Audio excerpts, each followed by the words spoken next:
Hello everyone, welcome back to the channel. Welcome to a new race weekend, and finally, welcome to the part in the season where I don't have to wake up at 3 a.m. to watch the race.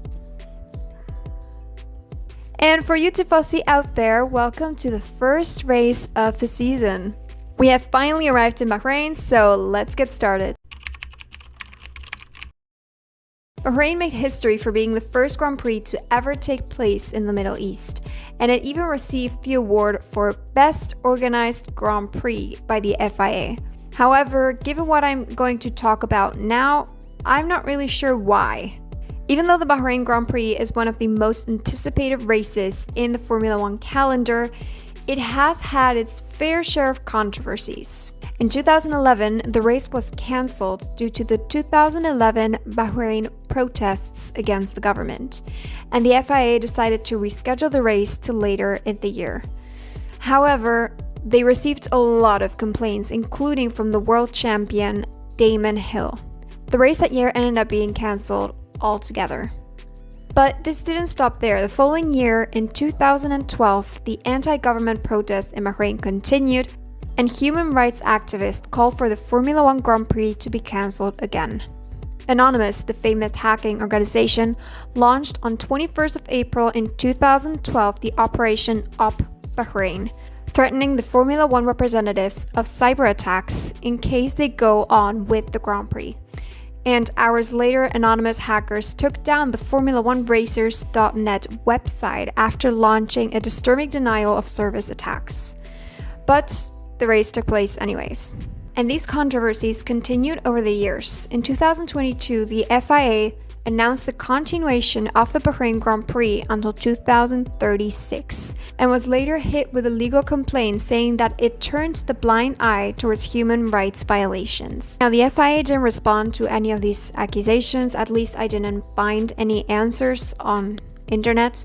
However, the vice president from the FIA, Robert Reid, did resign a couple of days ago.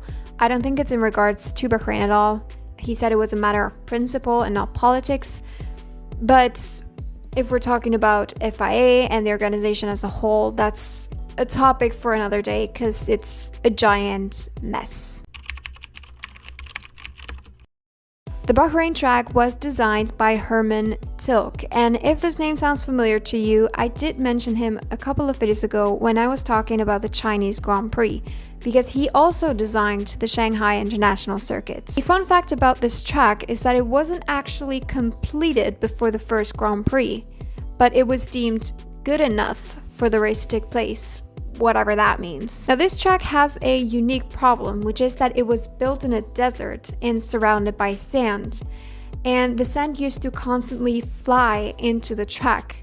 So to prevent this from happening, they sprayed adhesive in the sand around the track. We have already had 2 of the 4 natural elements affecting the races in some capacity. We've had water in the Australian Grand Prix, and we had fire in the Japanese Grand Prix.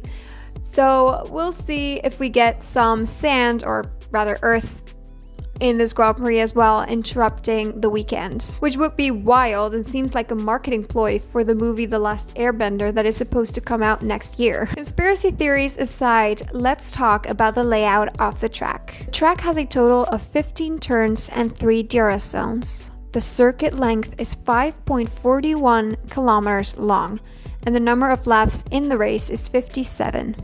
The race distance takes a total of 308.24 kilometers to complete, and the maximum speed reached is 323.1 kilometers per hour.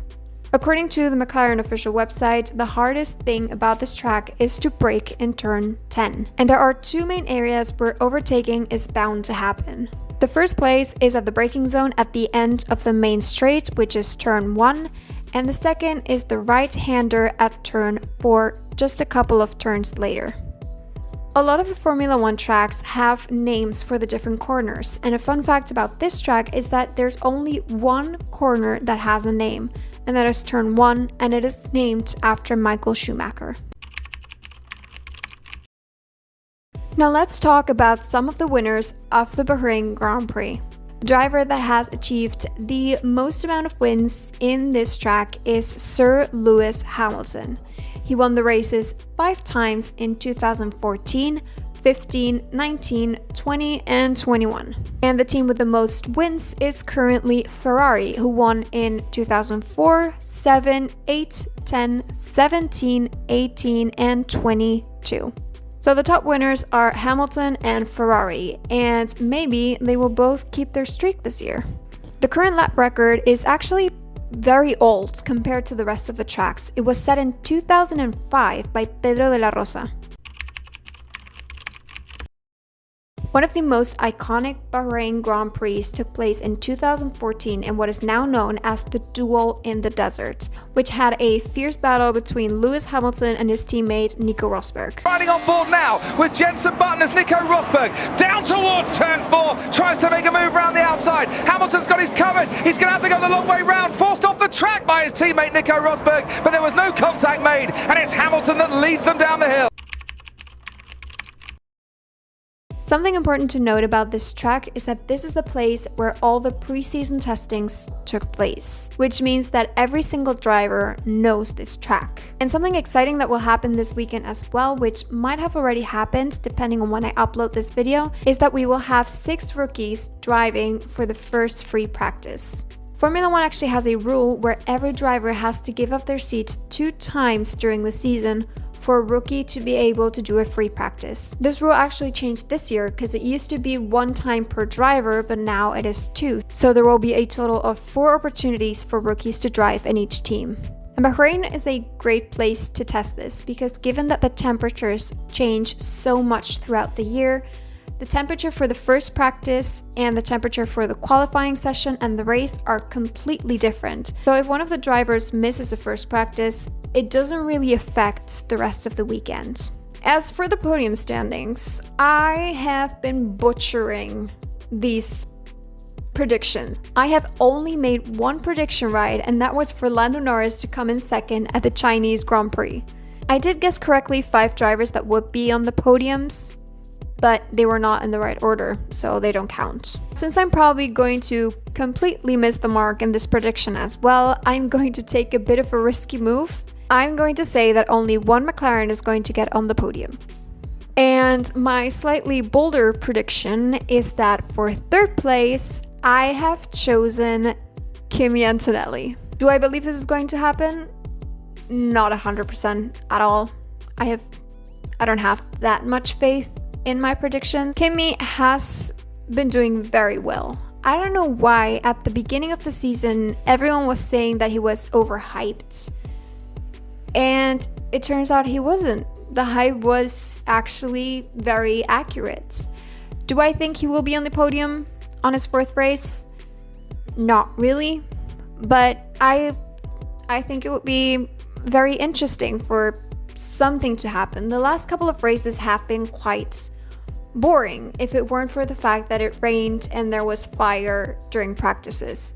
So I need a little bit more excitement, and having a rookie on the podium brings in fresh air. And if my prediction is right and Kimi makes it onto the podium, I can tick off another one of my 2025 bingo predictions, which you can see in this video that I'm going to link here. Hopefully I remember. For 2nd place, I went with Max Verstappen. As I said, the preseason testings took place in Bahrain, and the McLarens were so far away from the rest of the cars. They were insanely quick.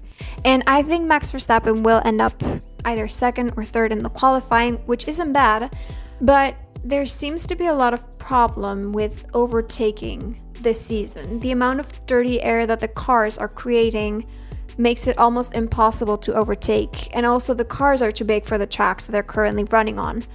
So yes, I think he will end up quite high in the qualifying. Whether he's able to overtake due to the car and the dirty air and everything else, that is something that I'm not really sure about.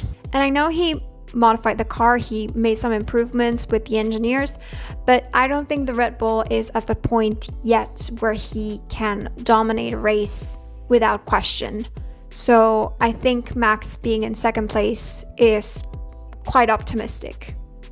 And for first place, I went with Oscar Piastri. Oscar seems like a mellow type of guy. He seems very chill. However, last race, he showed that he has the hunger for win. He showed that he wants to be the world champion and he doesn't care about anything else. I think, as I saw a lot of other people pointing out as well, McLaren is creating a problem where they are trying to placate both of their drivers. They're trying to make them both happy, and in a sport that is as competitive as Formula 1, you can't really do that. And there will come a point in the season where they will have to prioritize one of the drivers for the Drivers' Championship.